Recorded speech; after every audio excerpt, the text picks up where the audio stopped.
Hi there folks, and welcome back to the channel. New Tissot box, and yes, we have a Tissot today, as you've seen by the thumbnail. And yeah, they have a new box now. Something quite interesting. I just kind of found this a little bit ironic in a way. We have on the bottom here, where are we? Time is precious, the planet is too. 100% recyclable packaging, which is fantastic. You know, great stuff, looking after the planet.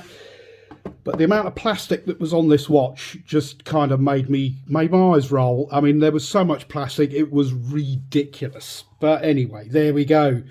Maybe Tissot, you want to think about that, you know, nice recyclable packaging and then all the plastic in the world to wrap the watch in. Took me ages to get it off. So anyway, what we have, slide the lid off, and then you get this kind of pop-up book thing instead of the Tissot box that we all know and love. So yeah, I mean, okay.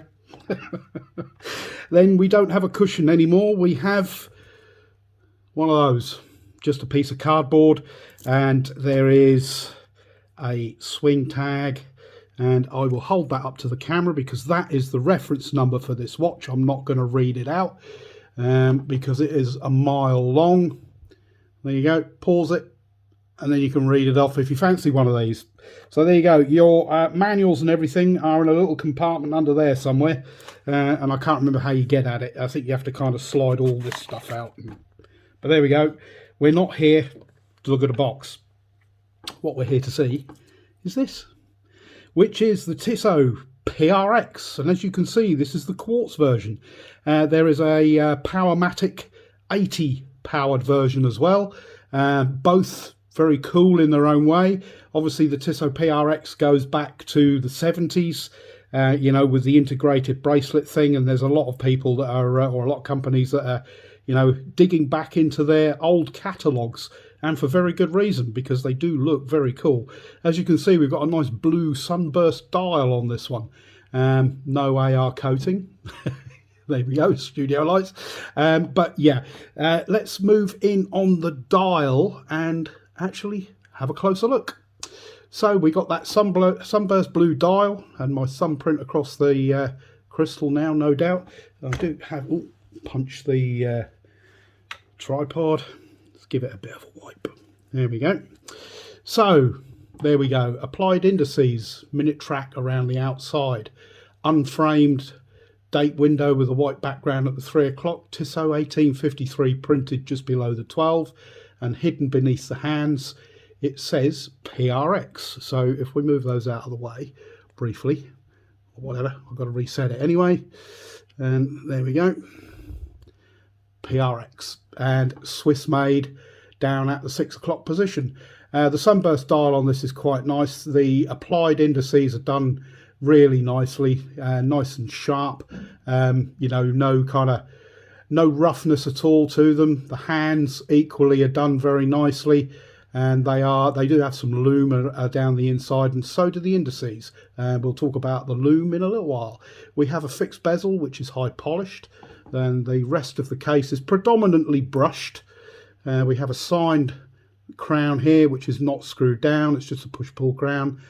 Some really, you know, the brushwork on the side there is really quite nice, and you got this little accent running the length of the case which is high polish, and then brushing on the top, moving down onto your integrated bracelet. So yeah, I mean, it's you know, finishing wise, it is, yeah, it is very nice. Yeah, I don't think it matters whether you get the quartz one or whether you get the Powermatic 80 one. Your finishing is going to be to this standard, and that flat link bracelet certainly picks the light up. Right, dimensions wise, we have a case size of 39.7 mil, and that's from just above the crown to the 9 o'clock position, including the crown.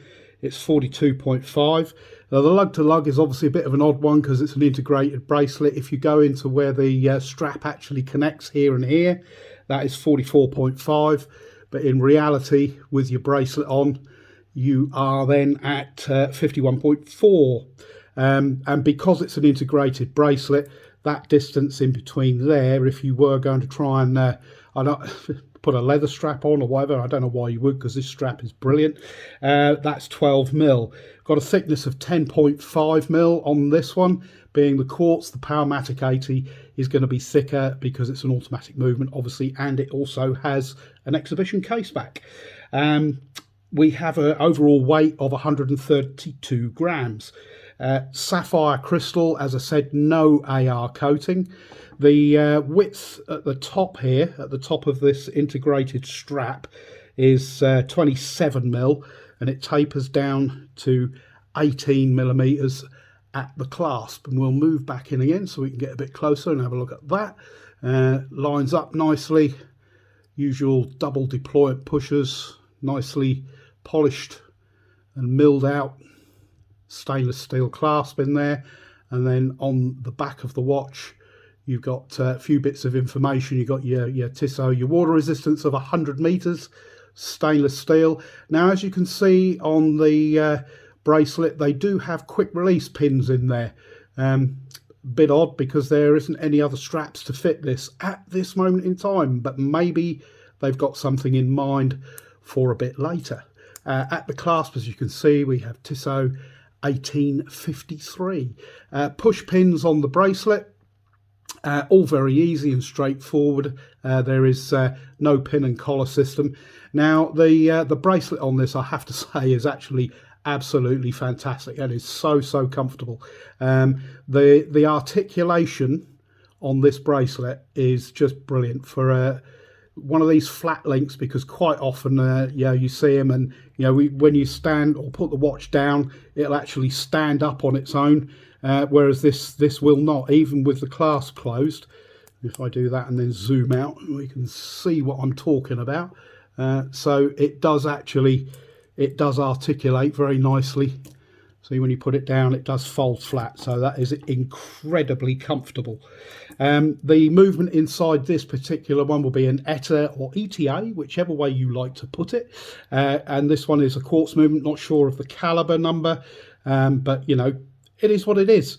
I mean, it is actually a really nice, very well finished watch, and I'm sure that the Powermatic 80 is equally as good. I know that there are those kind of purists out there that are going to say, well, quartz is quartz, but the Powermatic 80 is, it's a fantastic watch. Price wise, there is a big price difference between them. This one in GBP is $295, and the Powermatic 80, I believe, is $595, so that's quite a jump. The aesthetic of the watch is the same. It does wear very nicely, and as you will have seen from the beginning of the video, the 40mm case size looks quite well on the wrist, and the fact that you kind of got this extended lug to lug because of the integrated bracelet, it still wears very nicely, and it's not too heavy either. So yeah, it's pretty cool.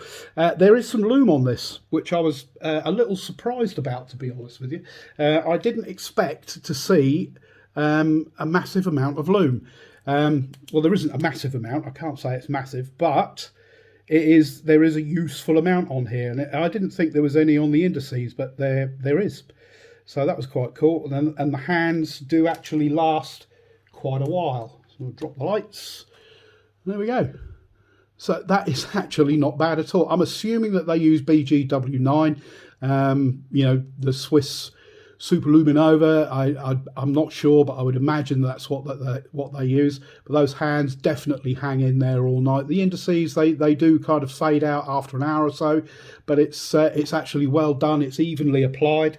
So yeah, no problem with that at all. A useful amount of lume on a dress watch, which is kind of refreshing, quite cool. So there we go. Tissot PRX. This is the quartz version. It's available in a Powermatic 80 as well, if you cannot wear a quartz. I know there are those of you that won't, but there we go. I hope you've enjoyed the video. Hope you like the watch. Let me know what you think of the Tissot PRX. Would you buy the quartz version? Do you see the value in either the quartz, or do you see the value of the extra money in the Powermatic 80? Be interesting to hear what your thoughts are. But yeah, please like this video. Give me a thumbs up. That would be brilliant. best way you can help the channel. Please subscribe, like, comment, and all the rest of it. And that's it for now. I will catch you all in the next video. Cheers for now.